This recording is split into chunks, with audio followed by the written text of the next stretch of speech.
ഇന്നിപ്പോൾ ഇടക്കാല റിപ്പോർട്ട് സമർപ്പിക്കുന്നു SIT. കഴിഞ്ഞ തവണ SIT റിപ്പോർട്ട് സമർപ്പിക്കുന്ന ഘട്ടത്തിൽ എ പത്മകുമാറിനെ ഒന്നും അറസ്റ്റ് ചെയ്തിട്ടില്ലായിരുന്നു. അപ്പോൾ പത്മകുമാറിൽ ഇത് അവസാനിക്കുമോ എന്ന ചോദ്യം നിലവിൽ പ്രതിപക്ഷം ഉയർത്തുന്ന ഘട്ടത്തിൽ ഇതുവരെ അന്വേഷിച്ചതിൻ്റെ മുഴുവൻ വിവരങ്ങളും SIT കോടതിക്ക് മുമ്പാകെ സമർപ്പിക്കാൻ പോകുന്നു.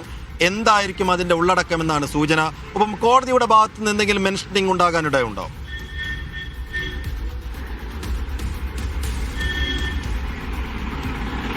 ഈ കേസിന്റെ അന്വേഷണം ഒരു അവസാന ഘട്ടത്തിലോട്ട് പോകുമ്പോൾ വലിയ പ്രതീക്ഷയൊക്കെയാണുള്ളത്. കാരണം ഇതിന്റെ ഉന്നതരിലേക്ക് തന്നെ എത്തും എന്നുള്ളൊരു വിവരമാണ് നമുക്ക് ലഭിക്കുന്നത്. അതുമായി ബന്ധപ്പെട്ട കാര്യങ്ങൾ ഇന്നത്തെ റിപ്പോർട്ടിൽ ഉണ്ടാകുമെന്നാണ് പ്രതീക്ഷിക്കപ്പെടുകയും ചെയ്യുന്നത്. എന്തായാലും ഈ കഴിഞ്ഞ ദിവസങ്ങളിലേക്ക് അന്വേഷണവും അതിന്റെ കോടതിയുടെയൊക്കെ നടപടിയൊക്കെ ഭാഗമായിട്ട് പത്മകുമാറിൽ വരെ എത്തി നിൽക്കുകയാണ്. ഇനി അതിന്റെ മുകളിലേക്ക് അതിക്ക് ആര് എന്നുള്ളതാണ് പ്രധാനപ്പെട്ട ചോദ്യം എന്ന് പറയുന്നത്. എന്തായാലും ഇന്നത്തെ റിപ്പോർട്ട് സമർപ്പിക്കുമ്പോൾ ഇതുമായി ബന്ധപ്പെട്ട കൂടുതൽ വിവരങ്ങൾ ഈ ഉന്നതരെ സംബന്ധിച്ച് ഉണ്ടാകുമെന്ന് നമ്മൾ പ്രതീക്ഷിക്കപ്പെടുകയും ചെയ്യുന്നു. എന്തായാലും ഈ മറ്റുള്ള ആളുകളുടെ സംഘടിപ്പ് ഇങ്ങനെ കൂടിക്കൊണ്ടിരിക്കുകയാണ് കോടതിയിലൂടെ വരുമ്പോഴത്തേക്ക്. ഈ കേസിലെ പ്രതികളായിട്ടുള്ള ആളുകൾ, അതോടൊപ്പം തന്നെ ഈ പറയുന്ന ഇനി പ്രതികളാക്കിപ്പെടാൻ സാധ്യതയുള്ള ആളുകൾ, ഇനി ആരൊക്കെ എന്നുള്ളത് സംബന്ധിച്ച് വരുമ്പോൾ നമ്മൾ കഴിഞ്ഞ ദിവസങ്ങളിലൊക്കെ മീഡിയയിൽ വാർത്തകൾ വന്നിട്ടുള്ള ചില പേരുകൾ നമ്മൾ ഈ സമയത്ത് ഓർക്കുന്നുണ്ട്. കാരണം പത്മകുമാർ എടുത്ത് പറയുന്നത് ഞാൻ ഒറ്റയ്ക്കല്ല എന്നുള്ളൊരു കാര്യമാണ് പറയുന്നത്. അന്നത്തെ ദേവസ്വം ബോർഡ് അംഗങ്ങളിലേക്ക് കൂടി പത്മകുമാർ വിരൽ ചൂണ്ടുന്നുണ്ട്. ഞാൻ മാത്രമോ എന്നാണ് ചോദിക്കുന്നത്. കൂട്ടായ തീരുമാനമെടുത്തിട്ട് ഞാൻ മാത്രം പ്രതിയാകുന്നത് എങ്ങനെയാണെന്ന് അദ്ദേഹം ജാമ്യാപേക്ഷയിൽ ചോദിച്ചിരിക്കുന്നത്. വളരെ പ്രധാനപ്പെട്ട ഒരു കാര്യം കൂടിയാണ്.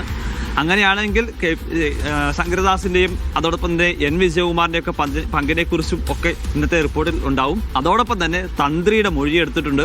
തന്ത്രിയുടെ ഇക്കാര്യത്തിലുള്ള പങ്കിനെ കുറിച്ചൊക്കെ വരികയാണെന്നുണ്ടെങ്കിൽ ഇത് വളരെ വേറൊരു തലത്തിലേക്ക് ഈ വാർത്തകൾ പോവുകയും ചെയ്യും. അതോടൊപ്പം തന്നെയാണ് അന്നത്തെ ദേവസ്വം വകുപ്പ് മന്ത്രി കടകംപള്ളി സുരേന്ദ്രന്റെ ഇടപെടലിനെ കുറിച്ച് എന്തെങ്കിലും കാര്യങ്ങൾ ഇത് ഉണ്ടാകുമോ എന്നുള്ളതാണ്. അതാണ് ഒരു പൊളിറ്റിക്കലി ചർച്ച ചെയ്യപ്പെടാനുള്ള വലിയ സാധ്യതകളിലേക്ക് നിലനിൽക്കുകയും ചെയ്യുന്നത്. എന്തായാലും ഈ റിപ്പോർട്ട് സമർപ്പിക്കാൻ 6 ആഴ്ചത്തെ സമയമാണ് കൊടുത്തിരുന്നത്. 6 ആഴ്ചത്തെ സമയം ഇപ്പോൾ ഓൾറെഡി കഴിഞ്ഞിട്ടുണ്ട്. കഴിഞ്ഞ തവണ ഇടക്കാല റിപ്പോർട്ട് കൊടുത്തു കഴിഞ്ഞപ്പോൾ അന്വേഷണ സംഘം കുറച്ചുകൂടി സമയം വേണമെന്ന് ആവശ്യപ്പെടുകയാണ് ചെയ്തിരിക്കുന്നത്. ഇന്നും സ്വാഭാവികമായും ആ റിപ്പോർട്ട് കൊടുക്കുമ്പോഴത്തേക്കും കുറച്ചുകൂടി സമയം ആവശ്യപ്പെടാനാണ് സാധ്യത. കാരണം ഇത് വളരെ പെട്ടെന്ന് തീർക്കാൻ പറ്റുന്ന ഒരു അന്വേഷണമല്ല. കാരണം അന്താരാഷ്ട്ര വിഗ്രഹ കടത്ത് സംഘവുമായിട്ടൊക്കെ ബന്ധം അതിനൊക്കെ സാമ്യപ്പെടുത്തി കോടതി തന്നെയാണ് ചില പരാമർശങ്ങൾ നടത്തുകയും ചെയ്തത്. അത്തരത്തിലൊക്കെ അന്വേഷണം പോകണമെന്ന് പറയുകയും ചെയ്തത്. അപ്പോൾ കുറച്ച് സമയം കൂടി എന്തായാലും എടുക്കും. കോടതി സ്വാഭാവികമായും ഇത് അനുവദിക്കാൻ തന്നെയാണ് സാധ്യത. എന്തായാലും നമ്മൾ കാത്തിരിക്കുന്നത് ഇതിൽ ആരൊക്കെ ഉന്നതർ, അടുത്തത് ആര് എന്നുള്ളത് തന്നെയാണ് നമ്മളും കാത്തിരിക്കുന്നത്. ഇതിൽ സിജോ, ദേവസ്വം മന്ത്രിയിലേക്ക്, കടകംപള്ളി സുരേന്ദ്രനിലേക്ക്, അന്നത്തെ ദേവസ്വം മന്ത്രിയായിരുന്നു, അതുപോലെ തന്നെ മന്ത്രി VN വാസൻ, ഇവരിലേക്കൊക്കെ വിരൽ ചൂണ്ടുന്ന തരത്തിലുള്ള പരാമർശങ്ങൾ, കണ്ടെത്തലുകളൊക്കെ ഇടക്കാല റിപ്പോർട്ടിലുണ്ടായാൽ അത് സർക്കാരിനെ വലിയ പ്രതിസന്ധിയിലാക്കിയില്ലേ ഈ തെരഞ്ഞെടുപ്പ് കാലത്ത്? തീർച്ചയായും അക്കാര്യത്തിലൊരു സംശയമില്ല.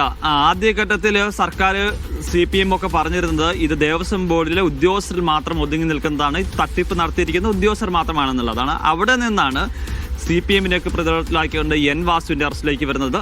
അതിനൊക്കെ മുകളിലായിട്ടാണ് പത്മകുമാറിന്റെ അറസ്റ്റിലേക്ക് വരുന്നത്. ഈ 2 അറസ്റ്റ് ആയി കഴിഞ്ഞപ്പോഴത്തേക്കും പാർട്ടി നേതൃത്വത്തിൽ നിന്നും വലിയ പ്രതിസന്ധിയിലേക്ക് പോയി, പ്രതിരോധിക്കാൻ പറ്റാത്ത അവസ്ഥയിലേക്ക് പോയി. പക്ഷേ അതിന്റെ മുകളിലേക്ക് അന്നത്തെ ദേവസ്വം വകുപ്പ് മന്ത്രിയുടെ കാര്യങ്ങൾ, എന്തെങ്കിലും ഇടപെടലിനെ സംബന്ധിച്ച പരാമർശങ്ങളുണ്ടെങ്കിൽ സ്വാഭാവികമായും അത് സർക്കാരിന് ഈ സമയത്ത്, പ്രത്യേകിച്ച് തദ്ദേശ തെരഞ്ഞെടുപ്പ് അതിന്റെ അവസാന ലാപ്പ് ക്യാമ്പയിൻ നടന്നുകൊണ്ടിരിക്കുന്ന സമയത്ത് അത് ഏത് തരത്തിൽ ബാധിക്കുമെന്ന് നമുക്ക് കരുതാവുന്നതാണ്. കാരണം രാഹുൽ മാങ്കൂട്ടം വിഷയമൊക്കെ വന്നുകൊണ്ട് കുറച്ചൊക്കെ എങ്ങും മെയിൻറ്റെയിൻ ചെയ്ത് പോകുന്നുണ്ടെങ്കിൽ പോലും, പക്ഷേ ഈ വിഷയം വന്നു കഴിഞ്ഞാൽ സ്വാഭാവികമായും അത് എത്രത്തോളം വൈകാരികമായൊരു പ്രശ്നമാവും എന്നുള്ളത് നമുക്ക് അറിയാം. കാരണം ശബരിമലയിലെ യുവതി പ്രവേശനവുമായി ബന്ധപ്പെട്ട് ഉണ്ടായ പ്രശ്നങ്ങളും അതിനുശേഷം നടന്ന തെരഞ്ഞെടുപ്പിൽ അത് LDF-ന് എത്രത്തോളം തിരിച്ചടിയായിട്ടുണ്ടെന്നുള്ളത് നമ്മൾ കണ്ടതാണ്.